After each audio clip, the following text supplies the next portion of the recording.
Last season, Luke Richardson was nothing more than a spare part on a Tampa team that didn't make it past the first round of the playoffs.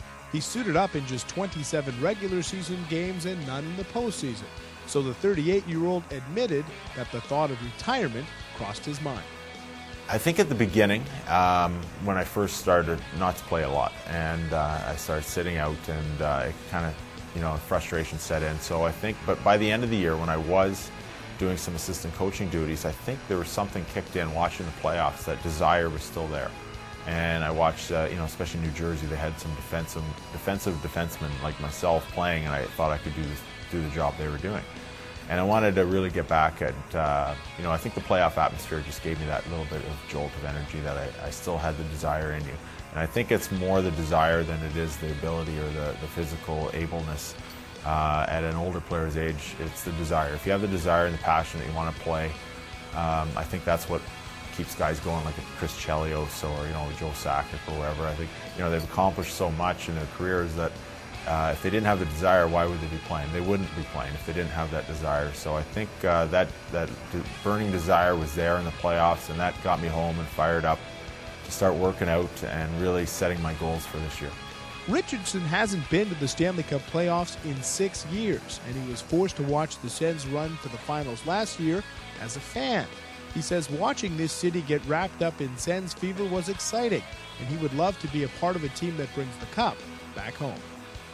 The excitement of the city was great, and that's another reason why it's great for me to have a chance to play with a superior team like this, and makes your job easier out there with the talent that this team has, and the confidence that they display, especially from last year in the playoffs. It was a lot of fun. I brought my kids to a few games, and coming home, that was the talk of the town, and all your friends were talking about it. So, for me, it was kind of great to fall into this role on this team, because I watched what they went through last year, and to try and be a part of that this year will be a great challenge, but it'll be a lot of fun.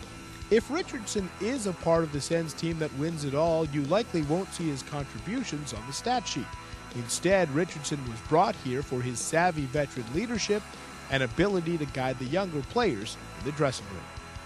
Yeah, I think after 20 years I've gone through every scenario, and good and bad. And unfortunately, the bad experiences give you the experience for later on when you do have to help, or not have to. I think some guys don't, but I like to give any kind of information or little old stories about yourself to help someone through whether it's a situation where they're a little naive or a little bit down or maybe overwhelmed. And I think whether it's on the ice or off the ice, and in this case nowadays off the ice there's a lot more issues going on than when I broke in, but I think all those little experiences have built up, kind of a case for me in a lot of different areas to help guys, like Nick and Cody, and even other guys that, Brian McGrath. For sometimes there's games where he doesn't play or doesn't dress, and I've been in that role too, where you're just not the coach's choice that night, and it's tough to accept. You want to play every night. And you get down on yourself, you get frustrated, and you just want to make sure that you channel that frustration in a positive way for yourself, to show them that you're ready to play that next game.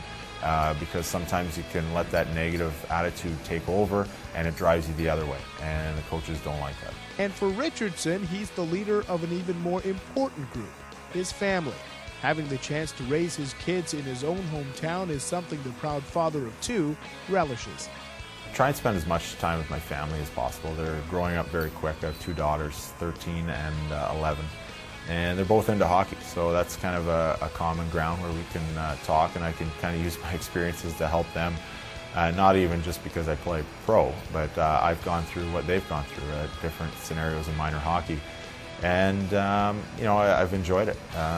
Probably the year of the lockout was one of my favorite years to spend with my family, because I had the whole year to do it, and I helped coach both their hockey teams, both their lacrosse teams, so I probably traveled just as much, but it was with them, so it was great. And so basically that's my focal point. When I'm not playing hockey, I'm trying to spend as much time as I can with them, because I think when they get to these ages that they're young teens or pre-teens, that you realize how fast time does go. and 20 years has flown by in the league, and 13 and 11 years has flown by in their young lives, and you just want to be with them. You want to be close to them, so they're getting to be young adults. You don't want them to grow apart, and that's the real life thing where hockey's just a little piece of it in the big scenario, and you want to keep that as a focal point, in life. Hockey has been good to me and my family, but it really is a small piece of the real life circle, and I think that's a good kind of ground basis to keep your life and on an even keel, and keep it going forward and keep focused on everything.